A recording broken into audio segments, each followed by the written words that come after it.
NECC, here's another team we were high on at the beginning of the year. People were talking like, that's kind of crazy. They returned all 22 starters, whatever. What does it really mean if they haven't won a lot of games? Greg, Mo, and company doing work last week. Absolutely. Coming back in the second half to beat Busco. They're in the catbird seat as far as the small division goes in the NECC.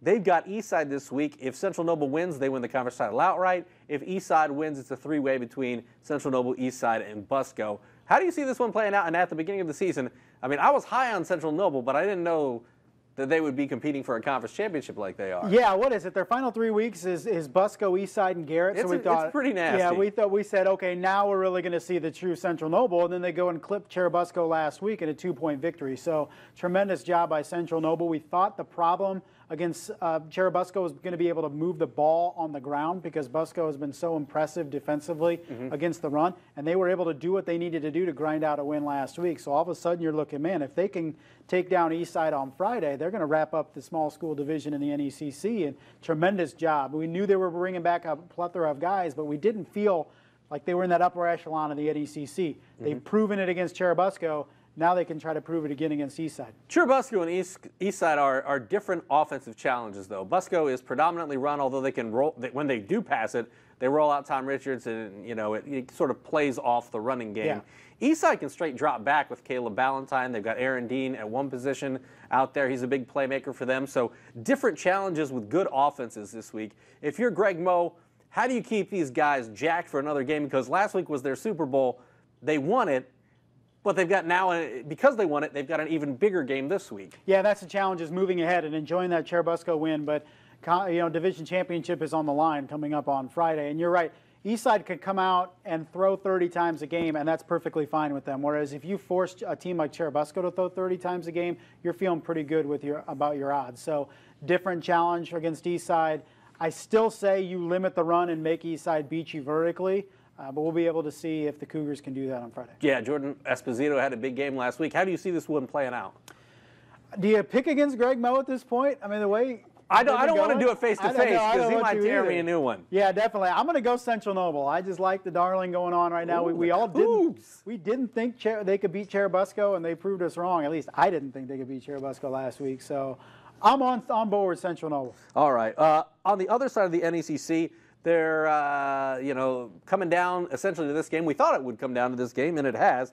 Garrett against Angola up in the Hive. How do you see this one playing out? Because Angola has really been the team to beat from day one. Another team we were high on at the beginning of the season. Definitely. I think, as Angola's wins keep mounting, they get more and more confidence, and they kind of circled this game on the schedule early in the year as we're going to have to face Garrett week 8 to really win this division, and that's what it's coming down to, as we all thought. So big wins during the regular season, beating Leo, beating Jimtown, but this is the exclamation point in many ways for Angola to really win the division championship, go for an undefeated regular season next week, but it all starts on Friday to really knock off the Railroaders.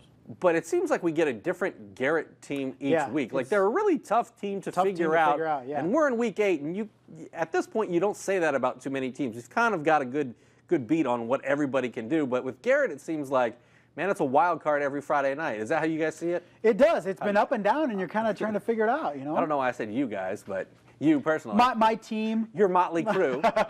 But, it's been tough with Cam Smith. It's, nursing an injury off and on. It's been very tough to really figure out what Garrett can do, because you take Cam Smith out of that offense or you limit him like he was last week. It's just very difficult for them to move the ball offensively because they really don't know, can't perfect really what they do. It's always been the last couple of years, Cam Smith. Just give the ball to Cam and he does what he does. So very difficult for Garrett offensively when Cam isn't 100%. And it really just throws everything out of whack for Garrett offensively. And they really haven't been able to put up the points in most weeks. So you have to like Angola, maybe even by a considerable margin in this game, just because that offense for Angola has just been so good. Yeah, that's how I look at it, is can Garrett, it's like the Dwenger-Snyder game. Can Dwenger score enough points to beat Snyder? Can Garrett, even if they limit Angola offensively, can they score enough to beat Angola? That's the big problem. I don't see Angola only being limited to 13 points in this game. They're averaging like 49. Right? I think it's at least in the 20s, probably high 20s at least, and I don't know if Garrett can keep up with that. So, yeah, I really like Angola's chances on Friday. What else are you looking forward to about this week 8? Because really, I mean, playoffs are right around the corner. Yeah, I think teams hitting their strides this week, next week. Every coach says that we want to be playing our best football once week 10 comes around. And I think you look at a Snyder, you look at a Woodland, you look at a New Haven. Are they playing their best football? I think in the last couple of weeks you would say no. I think a lot of these teams want to start really playing their best football right now. And I think there's a lot of question marks with a lot of different programs. You'd have to point to like an Angola is probably playing their best football right now. Of course, Coach Andy Thomas will probably disagree with us. You look at a Central Noble, obviously peaking at the right time. But some of the teams we look at and say, are these state title contenders? The Snyders, the Woodlands.